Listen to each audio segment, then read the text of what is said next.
and it was extremely effective. It was one of the most effective things that we had to undermine the police, their authority, and undermine their propaganda about the so-called positive social role they had in society. It's something that every organizer needs to understand, that it's a tool that you can defeat the government with. It may be one of the most powerful tools. Even though you're standing out in front of them talking about a case of somebody that's been killed now, and this and this and this, the first thing they'll say is that, well, we know that this case is controversial, but this has never happened before. Our officers have never done anything like this. Well, if you knew for a fact the names of somebody who's been killed, you can come back and say, that's a damn lie. You killed so-and-so, so-and-so. Exactly like this. You know, just like when the first thing when I heard of Eric was Garner being killed in New York, I know of a case exactly like that, where a black man was killed in Chattanooga, Tennessee, in 1993, I think it was. And what happened to this man? His case, because we raised hell about it, his case went all the way up to, you know, at that time Clinton was the president, you know, and he was supposedly, you know, we were trying to ask him to do something about it through the Department of Justice and all that. And you know what he said?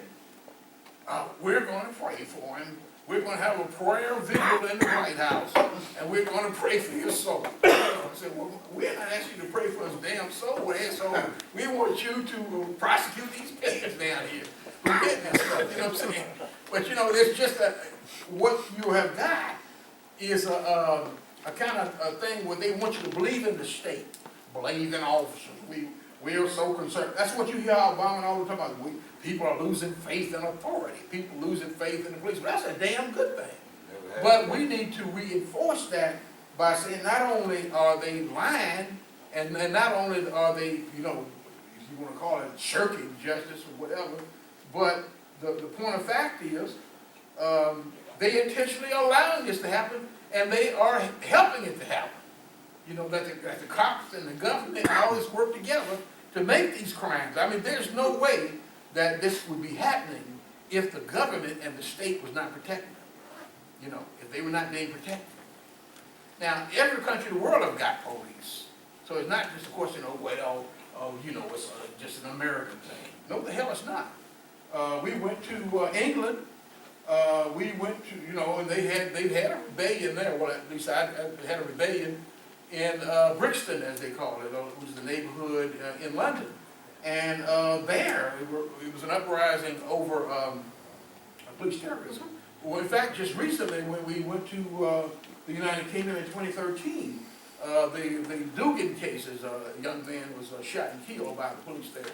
And those stuff about bodies don't carry guns, that's bullshit. That's been put to rest. They carry guns just like they do in America now. And but the point I'm making is this.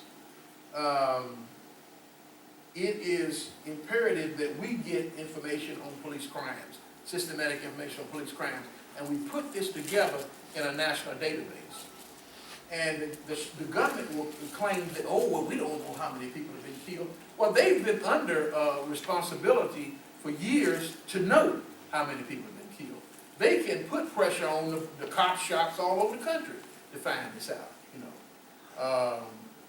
Of course, we don't depend on the state for justice, but we want to be able in every instance to sock the state in the mouth over its crimes. You know what I'm saying? We want to be able to do that, to sock the state in the mouth each time we get the opportunity. Well, look, how do we do this kind of stuff? First of all, as I said, activists have got to go to libraries, to I don't know, if you got some kind of state archive, to make contacts with families who have had members of the police kill their loved ones and all these, and build an identity database of who it is was murdered and the circumstances they were murdered under, and put this together in a little, you know, a little report, or whatever you want to call it. And a brochure many times is all that is necessary. And start to distribute it. You know, have your information in there. You can look at ours over here for Memphis. We got a body count over there for Memphis. to give you some idea. But, you know, the idea is by bringing out the crimes of the state, and that's what we have to be about, is bringing out all the crimes of the state, not just what's happening right now, not just because we're going to jump up and march about some bullshit right now, but we need to be able to undermine the state on a long-term basis, even when we're not marching. What do we do when we ain't marching? We got to be compiling information on their ass. We got to be able to take the fight to them in every form possible. Well, we need to have also, after we've gone and compiled all this information, and while we're compiling this information, we need to have a listening tour of activists all over the country to investigate and expose long years of police terrorism and police cover-up by the government. And after we do that, then we can have a national tribunal on police crimes. A national tribunal on police crimes. You know what I'm saying? We need to be able to do that. But it's a simple thing. See, it's simple. It's so damn simple that people forget to don't do it or don't know to do it or whatever. It's really a potent weapon. It's really an important weapon. You can bring out the crimes of the state.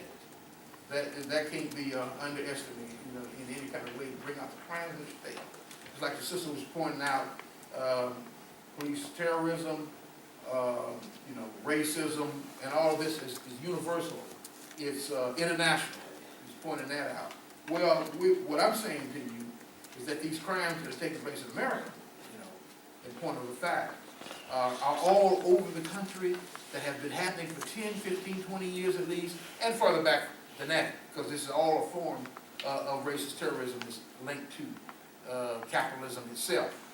But we can begin to contact people in our communities to find out about these cases and build this, like I said, this Memphis body count, build a Chicago body count, build a body count on all these cases that have taken place because they're extremely important to show a long-running history of racist police terrorism.